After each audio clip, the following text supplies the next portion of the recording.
Sachin Pilot BJP में नहीं जाएंगे, ऐसा खुद सचिन पायलट ने कहा है। राजस्थान की राजनीतिक जंग पर सचिन पायलट पहली बार अपनी चुप्पी तोड़ चुके हैं।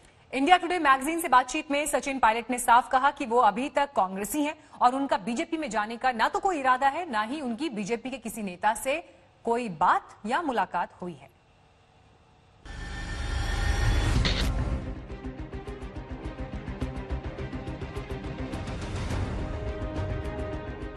श्री सचिन पायलट जी को, श्री विश्वेंद्र सिंह जी को और श्री रमेश मीना जी को उप मुख्यमंत्री और मंत्री पद के भार से फौरी तौर से मुक्त किया जाता है।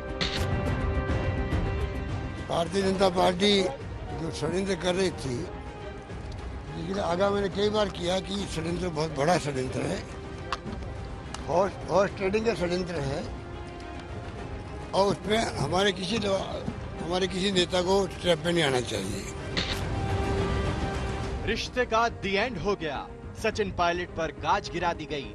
डिप्टी सीएम और प्रदेश अध्यक्ष से सचिन पायलट बर्खास्त कर दिए गए। सवाल है सचिन की नई पारी कब, कैसे और कहां से शुरू होगी? क्या वो बीजेपी में जाएंगे? जवाब है ना। इंडिया टुडे मैगजीन से बातचीत में पायलट क्या कह रही हैं, आप खुद सुनिए। क्या बीजेपी में जाएंगे? बीजेपी ने कहा कि उनके दरवाजे आपके लिए खुले हैं। मैं फिर से साफ कर दूं, मैं बीजेपी में नहीं जा रहा हूं। मैं इस समय सिर्फ यही कह सकता हूं कि मैं अपनी जनता के लिए काम करना जारी रखूंगा। सचिन पायलट बीजेपी में जाने के सवाल पर ना कर रही हैं, लेकिन बीजेपी की हसरत भरी निगाहें छिपाए नहीं छिप रही। सचिन पायलट के बीजेपी नेताओं के संपर्क में होने की भी जबरदस्त चर्चा है। जब सचिन पायलट से इस बारे में पूछा गया तो जवाब क्या था, वो भी सुनिए। क्या आप बीजेपी नेताओं के संपर्क में हैं? ऐसी खबरें हैं कि आप ओम माथुर और ज्योतिरादित्य सिंधिया से मिले। मैं किसी बीजेपी नेता से नहीं मिला हूं। पिछले 6 महीने में ज्योतिरादित्य सिंधिया से नहीं मिला हूं, न ही ओम माथुर से। सचिन पायलट पर लगातार गहलोत गुट की तरफ से यह आरोप लगाया जाता रहा है कि वो बीजेपी के साथ मिलकर सरकार गिराने की साजिश में लगे रहे हैं। इस बात का जवाब देते हुए पायलट ने कहा कि वो बीजेपी के संपर्क में नहीं है और बीजेपी के साथ मिलकर सरकार गिराने की साजिश नहीं कर रहे थे, बल्कि अपनी बातें पार्टी के अंदर उठाना चाह रहे थे। इंडिया टुडे मैगजीन से बातचीत में सचिन पायलट के दिल का दर्द खुलकर छलका। सचिन पायलट ने सलूक का सवाल उठाया, नीति और नियत पर प्रश्न किए। आप अशोक गहलोत से क्यों नाराज हैं? मैं उनसे नाराज नहीं हूँ। मैंने कोई खास ताकत की मांग नहीं की। मैं सिर्फ ये चाहता था राजस्थान सरकार जनता से किए वादों को पूरा करे। सत्ता में आने के बाद गहलोत जी ने कुछ नहीं किया। उन्होंने मुझे और मेरे समर्थकों को राजस्थान के विकास के काम करने का मौका नहीं दिया।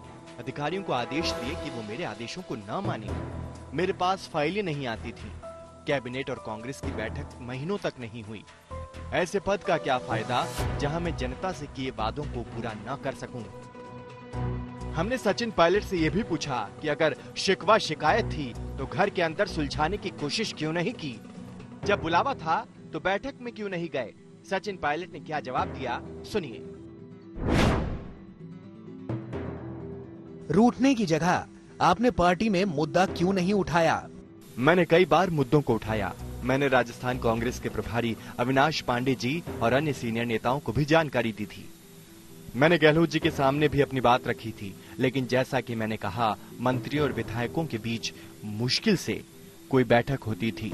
वहां बातचीत और चर्चा की कोई जगह नहीं थी। सचिन पायलट ने यह साफ कर दिया है कि उनकी लड़ाई व्यक्तिगत नहीं बल्कि मुद्दों को लेकर है। पार्टी फोरम और आला कमान तक लगातार इन बातों को उठाते रहते थे, मगर कोई सुनवाई नहीं हो रही थी। सचिन पायलट ने साफ कर दिया कि सरकार में कोई कामकाज नहीं हो रहा है। जिन वादों को लेकर हम सरकार में आए थे, उन वादों पर कोई काम नहीं किया जा रहा है। इन्हीं सारे मुद्दों को लेकर वो कांग्रेस के अंदर आवाज उठाते रहे हैं। सचिन पायलट पर एक्शन तो हो गया है, लेकिन इससे गहलोत सरकार का भविष्य भी डांवाडोल हुआ है। गहलोत और पायलट दोनों मंचधार में खड़े हैं। कब और किस किनारे लगेंगे कुछ नहीं कहा जा सकता। शरद कुमार, जयपुर, आज तक।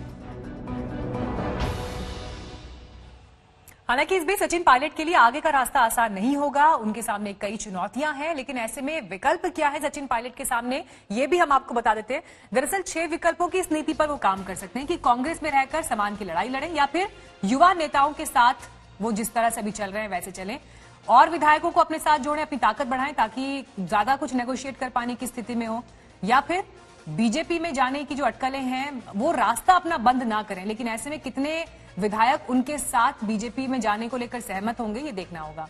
विकल्पों को लेकर गहलोत के पास जो ऑप्शंस मौजूद है वो देखिए, विधायकों को लेकर ताकत दिखाए या फिर पायलट के साथ अब वापस स्थिति बेहतर करने की कोशिश करें, 2 डेप्यूटी सीएम बनाकर शक्ति संतुलन का प्रयास करें या पद देकर पायलट के समर्थकों को साथ रखें और दूसरे दलों के विधायकों को साथ लेकर आएं।